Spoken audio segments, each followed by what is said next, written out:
قۆناغی دووەمی ئۆپراسیۆنی حەویجە دەستی پێکردو هێزەکانی سوپای عێراقیش یەکەم هێرشیان لە حەوزی حەمرینەوە دەست پێکرد.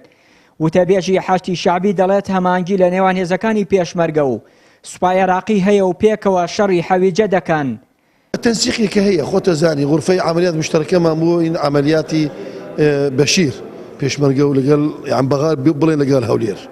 ئیسا وەش ماوە جارێک خۆتە زانیت یعنی ئامادەکردنەوە یەک ڕۆژ درۆژ سێ ڕۆژ نییە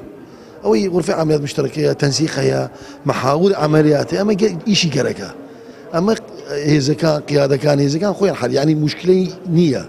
بەس ئامادەکردنی وەختی گەرەکە خۆتە زانی منطقەکە زۆر گەورەیە بڵێن لە زاب تا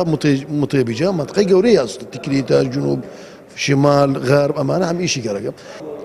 گەرەی تەنسیق بکەین گەرەی تەنسیق بکەین ئیسا پێشمەرگە لە خەتی بێشیر مەسافەمان 2-3 مەترە یەک سەنگەرن نەنا فکری پێشمەرگە و هێزەکان ئیشی یعنی حمایەتی مواتن و حمایەتی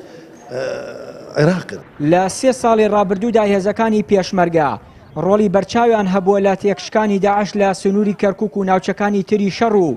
هەماهەنگیان لەگەڵ سوپای عێراق هەبووە. فەرماندەیەکی پێشمەرگەش دەڵێت پێشمەرگە لە شەڕی حەویجە ڕۆڵی بەرچاو و گرنگی دەبێت و هەماهەنگی تەواوی لەگەڵ هێزەکانی سوپای عێراق دەبێت. خۆتان نەزانن ئێستاکانە ئەوەی مڕەکەسیەم ڕۆژە ئۆپراسیۆن ڕاکنی حەویجە پێکردەوە بە قۆناغی یەکەم و دووەم تەواو بۆ ئەمڕۆکە مەرحەلەی سێ دەستی پێکردەوە دیارە زۆر بە باشی ئۆپراسیۆنەکە بەرەو باشی ڕۆیشتەوە سەرکەوتنی زۆر گەورەی بەدەستێنا و هێزەکانی سوپای عێراق زۆر باشی پێشڕەویان کردو و هیچ بربەستێک نییە تەنها مەگەر ئەو بربەستانە بێت کە عبووە و ئەلغام دانانەوە بۆ ئەژینە داعش وەرەی نەماوە مەقاومە ناکات. هێزی پێشنگ کوردستانش بە تاکید دوێنێکە وەفتێکی وزارەتی دفاعی عێراقی لەگەڵ وزارەتی هێزی پێشنگ کوردستانە کۆبوونەوەیان کردو بۆ هامانجی و ڕێکەوتنامێک ڕێک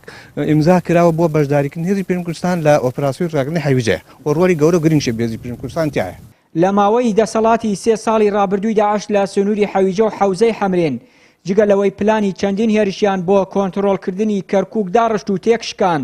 بەڵام فەرماندەکانی پێشمەرگە دەڵێن تا داعش لە حەویجە مابێت مەترسین لەسەر ئاسایشی کەرکووک و بە پێویستی دەزانن بە زووترین کات کۆتایی بە دەسەڵاتی 3 ساڵەی داعش لەو سنوورە بهێنرێت و